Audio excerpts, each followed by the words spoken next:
Okay, so I think we'll go ahead and get started. So welcome everyone. Thanks so much for joining us for this webinar on pump storage hydropower data visualization. So my name is Stuart Cohen. I am the principal investigator for this work, and I also do grid planning modeling that we'll talk a little bit about later. And I'm joined by Evan Rosenlieb, who's our Geospatial information systems analyst, who's really done all of the real hard work at putting this all together. So just to give a quick introduction before turning it over to Evan. So this work represents for NREL, really an extension on our overall kind of lab capabilities and data sets around creating resource assessment, resource potential and cost data for various types of renewable energy and in this case storage resources to help decarbonize the grid. And so we're really excited to be able to share what's the second generation of this data set with all of you today and really dig into how it was created and how you can explore it on our new web tool that's a lot more fully featured and kind of fun to use than the previous version. So I don't want to take up too much more time on just kind of intro, but I'll turn it over to Evan to talk about the tool and give a demonstration of it at the end. All right, sounds good. Thank you, Stuart. And just to make sure I don't think Stuart mentioned, this presentation is going to be recorded. This will be available later on the NREL Learning channel, and then all participants other than us hosting are muted, so questions can be asked through the Q&A sort of functionality of Zoom, and we will try to keep an eye on that. All right, let me get my screen shared. Great. So yeah, go ahead and get started here. So just wanted to give varying levels of interest or knowledge with the technology here joining today on the webinar. So just wanted to give one really brief overview here of pump storage hydro here as a technology for those unaware before we get into this. So as most people attending are probably aware, there's increasing interest in energy storage on the grid, particularly as we have higher penetration of non-dispatchable wind and solar energy production that isn't always producing when we need it. And a lot of new exciting technologies are being discussed now, but pump storage hydro, where you use the natural sort of gravity storage power of water at elevation to store energy, is the most proven and mature storage technology that we have. Both globally and in the US, it is the overwhelming share of existing storage capacity and has very long lifespans and sort of comparable round trip efficiencies to other storage technologies at the moment. So basically, this project is just interested in being able to understand our resource potential here in the United States and understand sort of how much of this proven mature storage technology we can be using. So with that sort of high-level introduction out of the way, we'll get into the geospatial methodology that's used for this resource assessment. So for the first generation recap that was done a couple fiscal years ago, we applied a methodology that was pioneered by Australian National University to model potential reservoirs using an input elevation model, digital elevation model. And adapting this model allowed, instead of using outside data, allowed us at NREL to apply similar land use exclusions such as used for wind and solar modeling, and be able to prepare that data in a way that we could plug it into our capacity expansion modeling, which Stuart will get into later. The very high overview of what that process looks like, it could be summarized in 4 steps. So first, the geospatial analysis generates potential reservoirs from the digital elevation model. Second, reservoirs are excluded if they intersect with incompatible land uses, such as critical habitats for endangered species, national parks, again, these are similar things that we use for our wind and solar modeling here. And because we want these to be considered closed loop pump storage hydro systems, we are also excluding reservoirs that intersect with existing waterways or existing water bodies. So what we're trying to accomplish here is find what sort of research that resource exists that doesn't involve putting a dam on an existing river, and thus sort of potentially limiting the environmental ecological impact. Third step, upper and lower reservoirs are joined based off of distance, head height, and size similarity. And then finally, a set of non-overlapping systems are selected based on lowest dollar per kilowatt capital cost. So here's a very basic sort of overview about how the model generates these dams. For a given, it tries to identify places in the landscape where there are gullies, so essentially valleys that the existing topography of the landscape can be used to partially form the reservoir shape. And for any existing valley or gully, it can place a 40-meter dam at a location and then just model what it would look like if the water behind that dam was filled up. And so here you can see if we placed a dam here, it would fill up the valley up to this much water. We place the dam here, it would potentially fill up a little bit more of this valley. And so this is much like the model does, looks at potential gullies or valleys, takes multiple locations across those valleys and models a bunch of potential dams and reservoirs that would be caused by impounding water behind those dams for those gullies. In this particular case, if you squint, you might be able to see that it looks like there's an existing river in this particular valley, which means that this specific scenario would not be considered for analysis, it would be excluded afterwards. But this is still very similar to how our model works. It still generates the reservoirs first and then excludes based off of incompatible land use a second.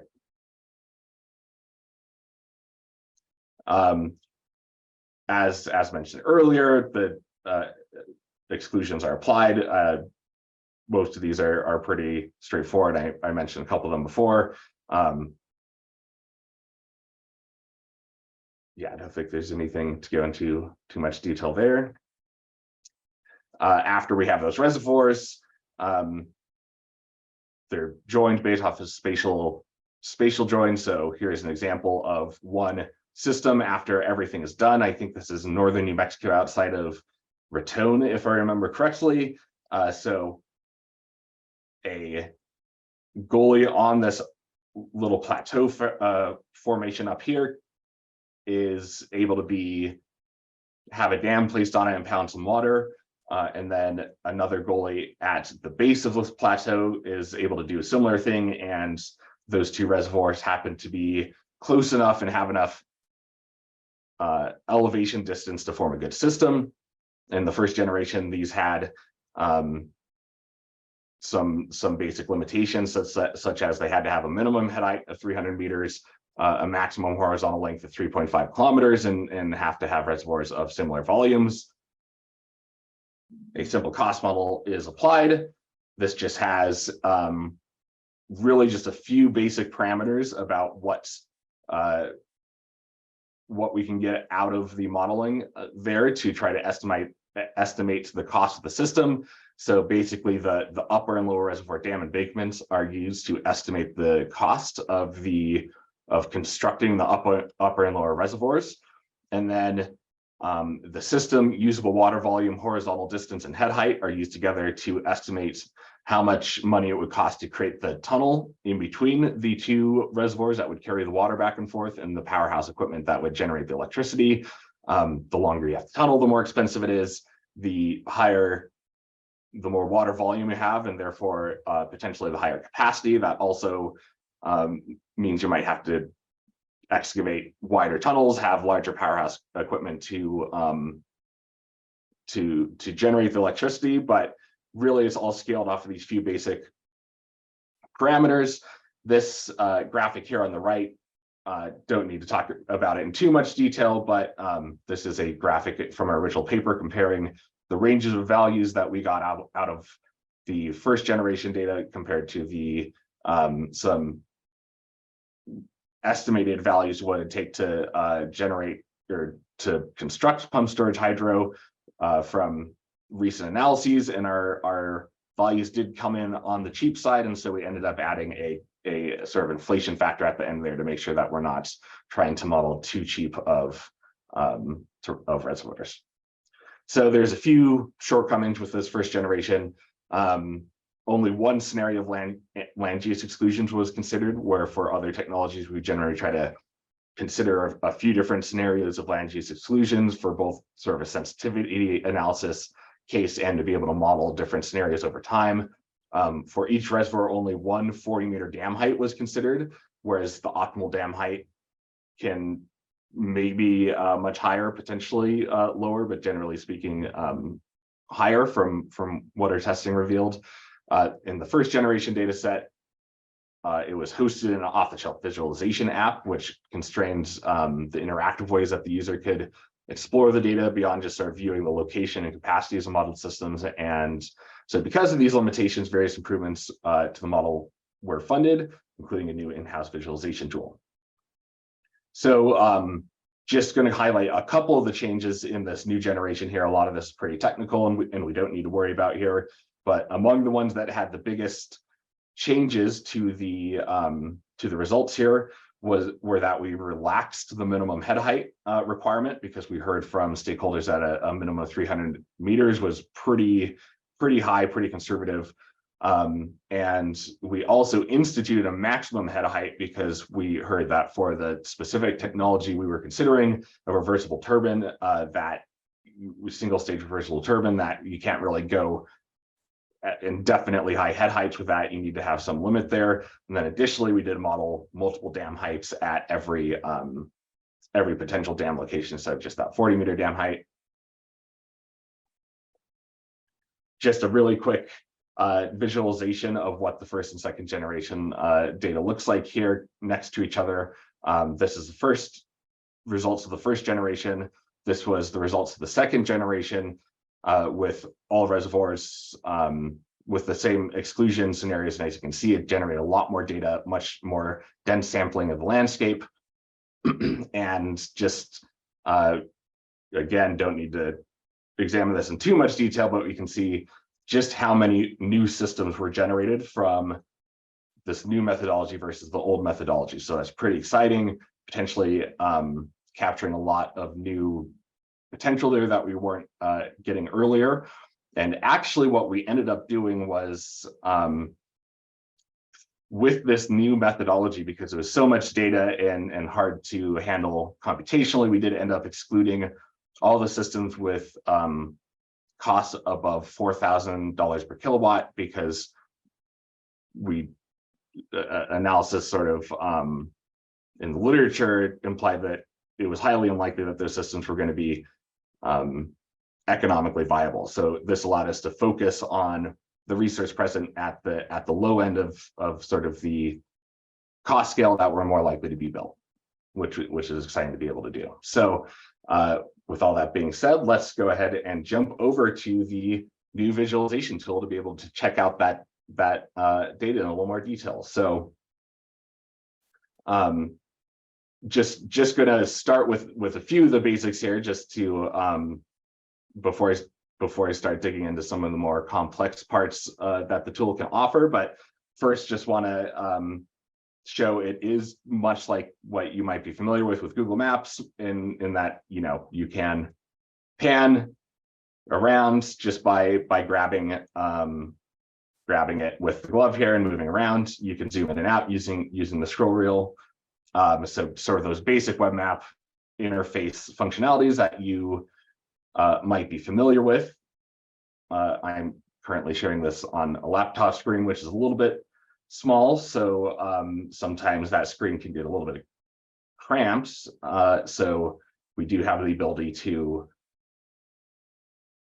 put away these menus on the side to make a little bit extra room there for exploring the data in case those are getting in the way.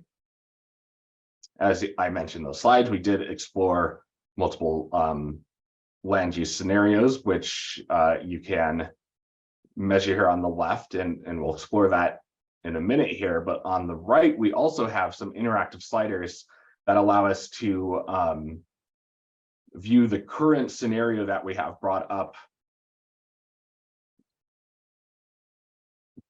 by filtering on certain parameters that you might be interested in looking at. So one of the parameters, or I think one of the ways that I think this helps us explore the data and build some intuition of the data, is what we can do is take the cost slider here and start adjusting the cost slider down. And we can see that it starts removing potential reservoirs as we adjust the cost slider down. And we can also see here that it starts telling us how many systems that we are still dealing with as we move the cost slider down. So this is sort of useful because as you start moving this cost slider down, you can see increasingly where the better resource, or at least the cheaper resource, exists in the country. And one thing that you can notice, or might notice, is that as the slider gets adjusted downwards, you start seeing very few of the remaining systems are here in the eastern United States. Much more of them are in the western United States. This is because there's more elevation difference available in the Mountain West than there is in Appalachia, and that is one of the main drivers of affordability of pumped storage hydro systems. So this just shows us one simple way we can start using these sliders to explore the data and say, oh, okay, I see.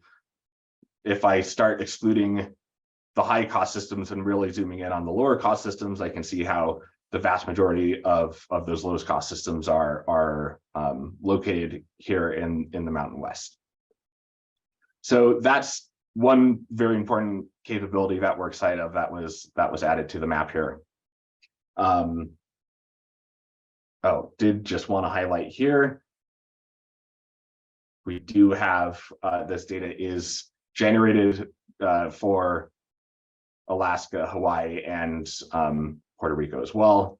And we have these buttons to be able to zoom into the scenarios in those locations as well. So it's not just the continental United States.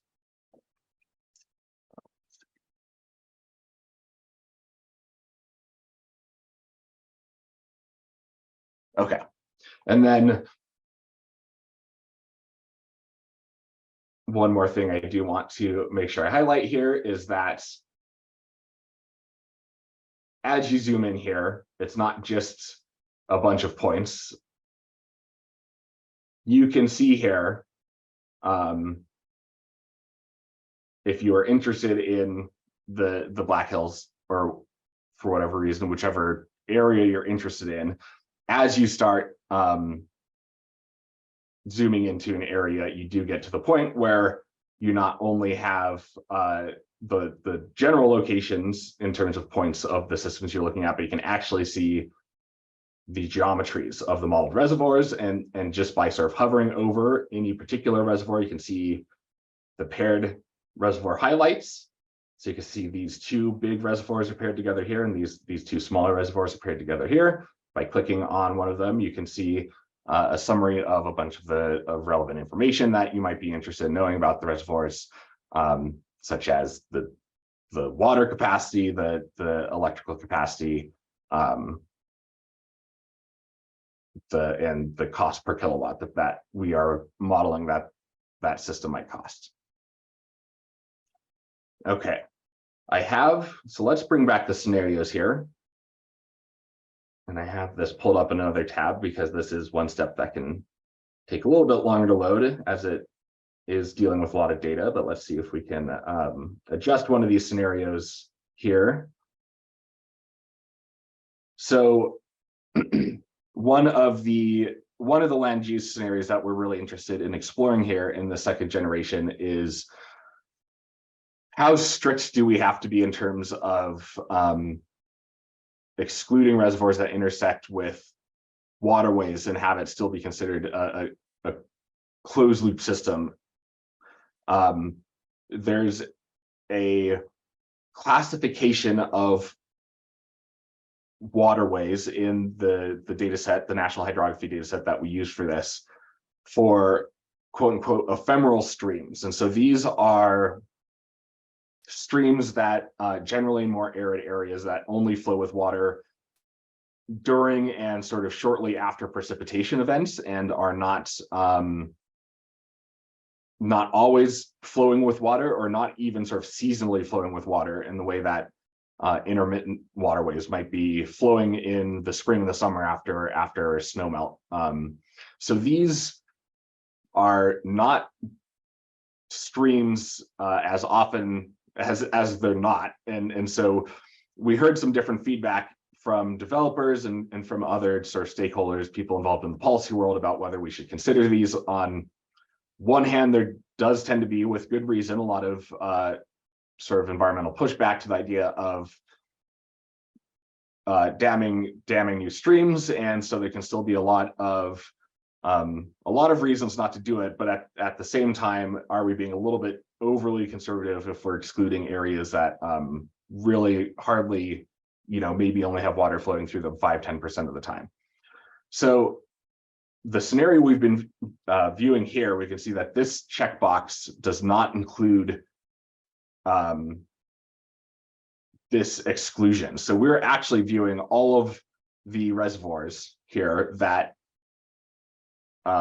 even if they do intersect with one of these ephemeral streams, if we want to see what happens if we look at the scenario where these streams are, where those reservoirs that intersect with those streams, there we go, are excluded, you can see that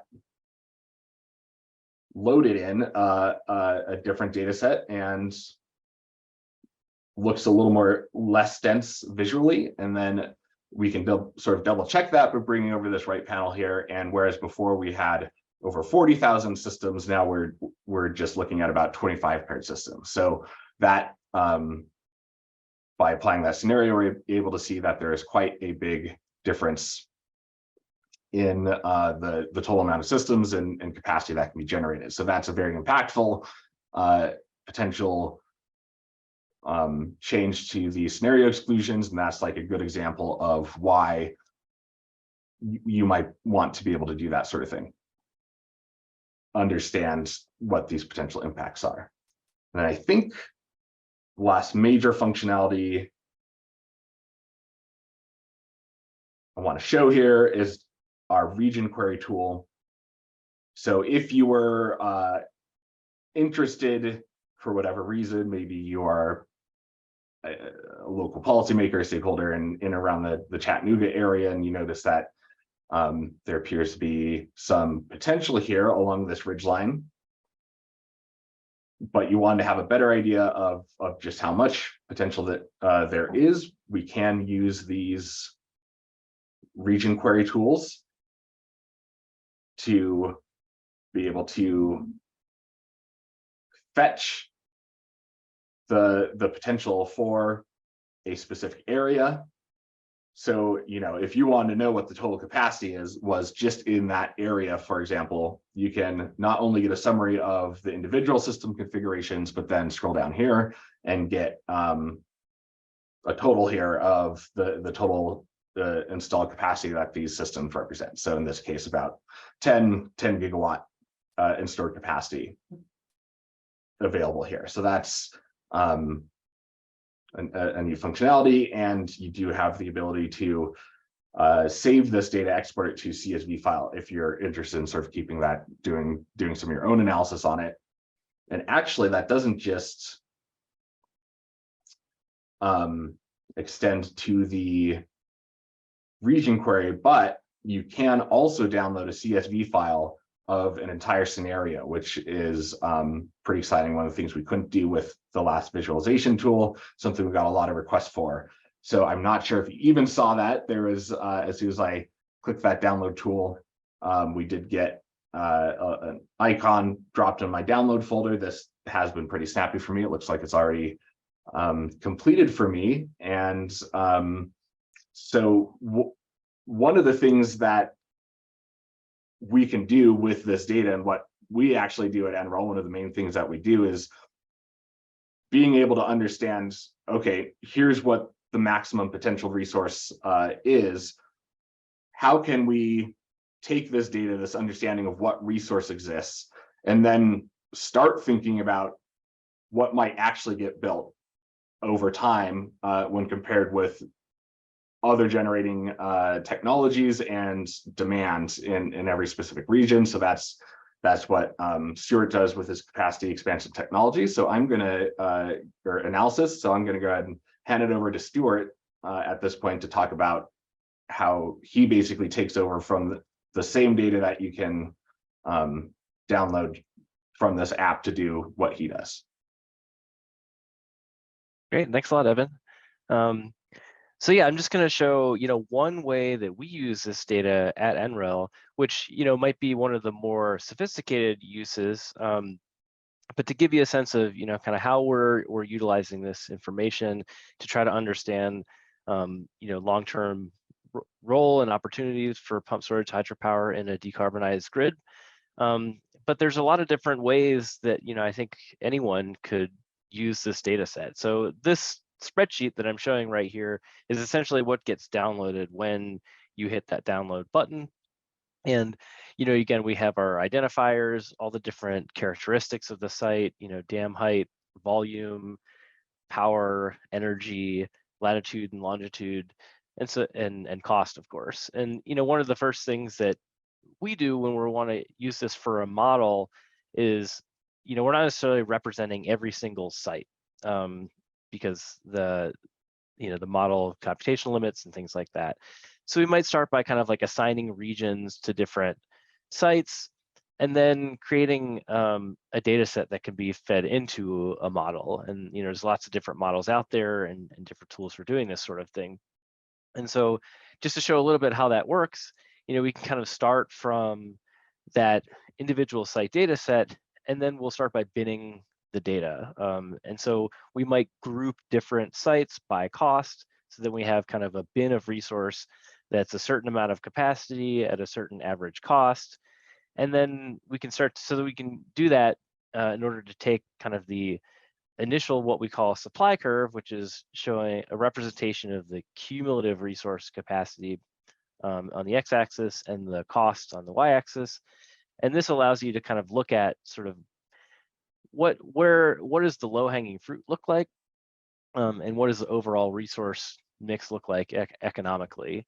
And so we can take this data set, we can use this binning approach to essentially figure out, to kind of discretize it to be used in our models. And that's essentially what this slide's sort of showing, what that process kind of looks like. Because really what, I think in model world and real world, what we're interested in, if you're interested in actually investing in these types of technologies, is what are the lowest cost sites, and what does that look like? And are they competitive with other types of technologies? And so one of the things that's really nice about the web tool as it is, and the data set with this new version, is, as Evan showed, we have lots of different scenarios. So you can download different data sets, create different resource supply curve scenarios. Here is just showing 6 different ones with and without that ephemeral stream exclusion. And you can use this to just better understand the range of possibilities for the technology. In the work that I do and others at NREL, when we're looking at long-term grid planning, we use a tool called REEDS, the Regional Energy Deployment System. And so it's essentially a really big optimization model that's it's trying to find the least cost mix of generation, storage, transmission technologies across the entire continental United States. And we use this to look multiple decades out in the future. And it's using this kind of least cost optimization to simulate the competition between technologies and account for things like, obviously how much electricity is demanded, but also what are other requirements on the grid for policies, meeting kind of reliability requirements, reserve requirements, and obviously satisfying kind of like the physical constraints on transmission systems and power systems, storage systems, all of these things. And that's used to do things like figure out what the future generation and capacity mix of the grid is over time. And so just to kind of give an example before we kind of go to like a Q&A, so we can do this, for example, with different pump storage supply curves to do a scenario, to look at scenarios for pump storage deployment. So this is just a figure from a report we published that went along with the first generation data set, where we were looking at things like different pump storage hydropower costs, different future grid mixes for variable renewables, to try to identify, what are scenarios that result in more or less pump storage deployment relative to other things. And so you can explore those different possibilities.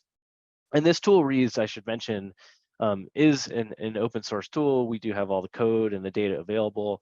So, you could even, another way to download the pump storage data is to actually check out reads from GitHub and get the bin pump storage supply curves from that. Like if you wanted to not have to do those steps of the process for a tool that you might be using. So really, that's just to kind of give a quick example. I could certainly talk about Reed's analysis and the model for a long time, but that's not what we're here for.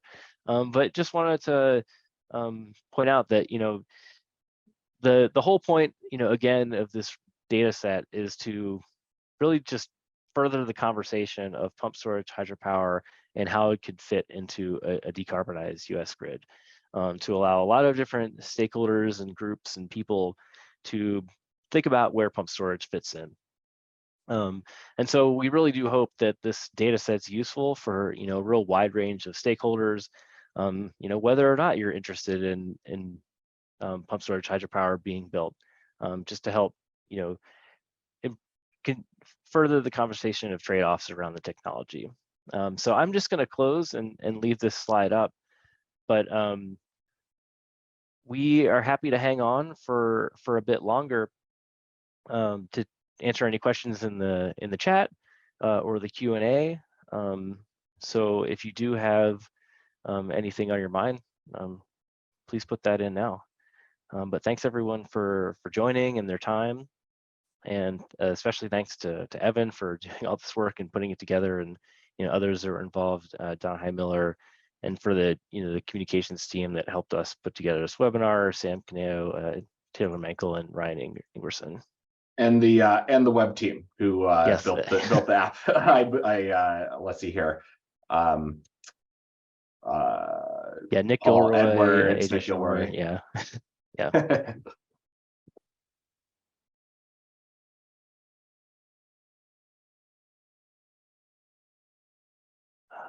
I see, Evan, you answered this one question in the chat about berm reservoirs. I will say, just from a resource assessment, project standpoint, we're definitely interested in exploring different types of sites that might be of interest to actual developers, and improving, expanding on this data set to account for things like we've talked about, like ring dams, stuff like using the ocean as a low reservoir for saltwater pumped hydro. There's no shortage of different ideas for how to construct a pump storage site. So we started with the off-river closed loop resource, just based on kind of the just the understanding that in the United States, we're not looking to interfere with river systems in major ways by building new hydropower facilities, in a large part. And so this was one potentially relatively attractive way to think about new builds for pumped hydropower. But we're certainly interested in kind of other ideas, and like we're actively proposing expansions and things like that. So if you have ideas, feel free to submit those as well. And I guess maybe I'll add just one thing to that comment specifically, and maybe I don't understand exactly what is meant by berm reservoir or dam, so feel free to clarify to the extent possible. But I guess one clarification I would want to make based off of that graphic where I sort of showed how those dams are generated. The algorithm does allow the dams to rise up to the ridges of the gully if the dam height that we are plugging in is higher than sort of those ridge lines. So there's nothing in the code that forces the dam just to be placed at the opening of that gully. The dam, the embankment, can in fact go all the way around the reservoir. Those don't tend to be very cost effective, and they don't tend to be make it through to the end of the model because they don't tend to compete well with sort of the reservoirs that are formed with moving less earth. But those do get generated. So it's possible that some of the reservoirs that actually this code generates are more similar to what you're thinking of.